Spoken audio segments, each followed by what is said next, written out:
Salut à tous, bienvenue sur la chaîne, bienvenue avec la moitié de l'équipe. On a Cyril, salut, Nico, salut, et Victor, salut, et Mr Schlappmann. Voilà, c'est dans ces conditions qu'on essaie ce nouveau Land Rover Discovery en version diesel 180 chevaux, finition HSE. Un mélange de Range Rover, de look de Velar et surtout le remplaçant, on va dire, du Defender malheureusement qui est parti très loin tout là-haut. Surtout une couleur blanc plombier, très sympa pour un utilitaire. Oui, effectivement, bravo. C'est peut-être un véhicule commercial, non? Alors bravo Cyril, il a raison parce que c'est vrai que le coffre il est assez énorme parce qu'il fait 1200 litres en volume de coffre, ce qui pourrait se rapprocher presque d'un véhicule utilitaire. C'est ça que j'aime quand tu rebondis. Hein? T'aimes bien comment je rebondis? Et donc là je te laisse rebondir. Moi le Discovery, j'ai qu'un truc à dire, j'aime cette partie là. Pareil. Voilà. Ça, franchement, c'est réussi, c'est racé, les feux sont bien soulignés, le bouclier est imposant, c'est un vrai SUV. Par contre, il s'est passé quoi à l'arrière?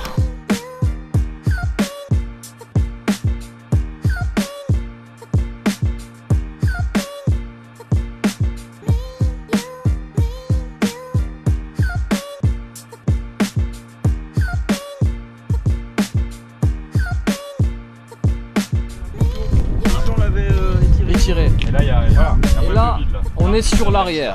Sauf que là. Ouais. Alors, moi ce que je valide, Qu'est-ce qui se passe ici? moi ce que je valide, c'est quand même ces feux. Qui Oui, encore une fois rappellent le Velar.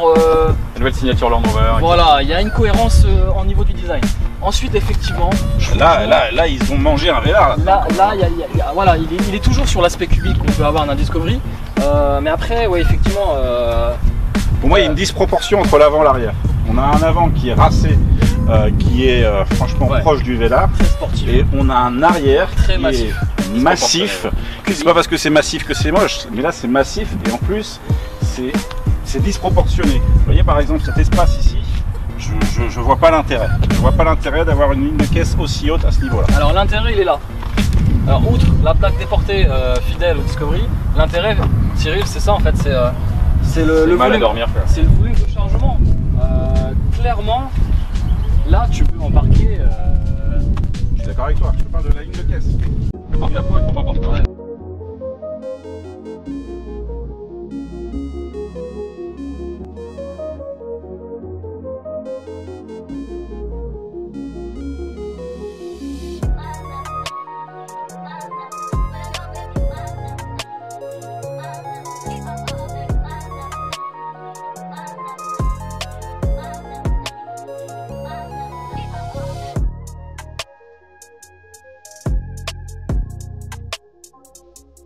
C'est déjà fini, c'est la fin de la vidéo.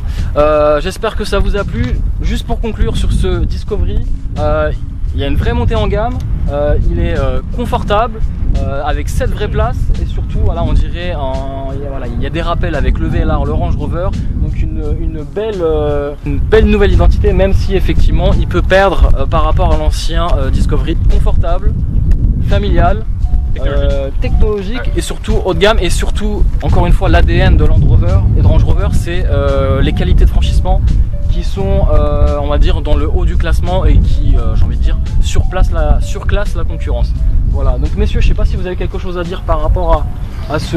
Moi ce que je regrette, c'est qu'il a perdu un peu l'ADN Land Rover justement pour devenir un vrai Range Rover, avec tout ce qui contient de premium et de luxe, et y compris sa tarification. Aujourd'hui, avec le départ de Defender, on est de plus en plus sur des Range Rover à version premium ou luxe, et on a perdu un petit peu cet ADN qui a fait la marque Land Rover. Un départ tarifaire pour ce Discovery à 50 000 €. Ici, on est plus sur du 64-65 000 €. On se rapproche du Velar. On se rapproche du Velar, mais alors là, on est sur une finition HSE quand même. Faut pas l'oublier parce que le Velar sur une finition HSE, tu seras beaucoup plus cher que ça. Tu dépasses les 80 000. Tu dépasses forcément. Victor, tu as quelque chose à dire un petit peu sur Discovery? Tu as fait le tour un petit peu du véhicule? J'ai fait le tour, ouais. Je suis plutôt conquis par le nouvel intérieur surtout. L'habitacle, une grosse montée en gamme du Disco. Avant, c'était un peu rustique, un petit peu de plastique rigide et compagnie. Il y a une vraie montée en gamme. Là, il est moins rustique et oui, plus montée en gamme. Donc on se rapproche encore une fois. C'est une machine à voyager, voilà, franchement. Alors effectivement, il est super confortable, ça je vous le garantis. Nico, tu voulais dire, toi t'es... C'est un peu pareil que Victor aussi, je trouve que c'est vraiment, ils ont vraiment évolué pour l'intérieur, l'habitacle. On sent qu'on est sur des matériaux très bien finis, une sellerie qui est vraiment très belle. Après, bon, le côté extérieur, belle voiture, ça reste un beau jouet. Après, on n'est pas sur un range. On n'est pas sur un range. Sur l'autographie, on n'est pas sur ce genre de On produit. n'est pas sur la même philosophie, on va dire. Hein. Faut dire que c'est limite un véhicule qui est assez, au niveau gabarit, qui est assez imposant, mais on reste dans la même famille. Qui a vocation à aller plus loin, peut-être qu'un range, si tu veux. Ouais. Un range sport qui aura un gros cul, quoi. Et un Velar qui sera tout fin, tout affiné. Voilà. La gamme est logique hein, maintenant. Ouais, la gamme Land Rover, elle est pas mal. Donc dans la gamme, effectivement, merci de rebondir sur ça. Dans la gamme, vous avez donc le Range Rover Sport, le Range Rover Velar qui va arriver. Vous avez le Range Rover Evoque. Ensuite, sur la gamme Land Rover, vous avez la gamme Land Rover Discovery, celui-ci, le Discovery Sport. Et je crois qu'on en a terminé. Donc après, c'est vrai qu'il faudra situer un peu. Il faudra trouver son jouet, mais celui-ci rentre bien dans le familial haut de gamme. Hein. Voilà, familial haut de gamme et surtout franchisseur. Sur ce, merci les amis de nous avoir suivis. Merci à vous. Avec une partie de l'équipe, j'essaie d'avoir tout le monde dans le champ. Merci à vous, merci d'être fidèles, restez nombreux à nous suivre et je vous dis à très vite. Ciao. Et likez. Ciao.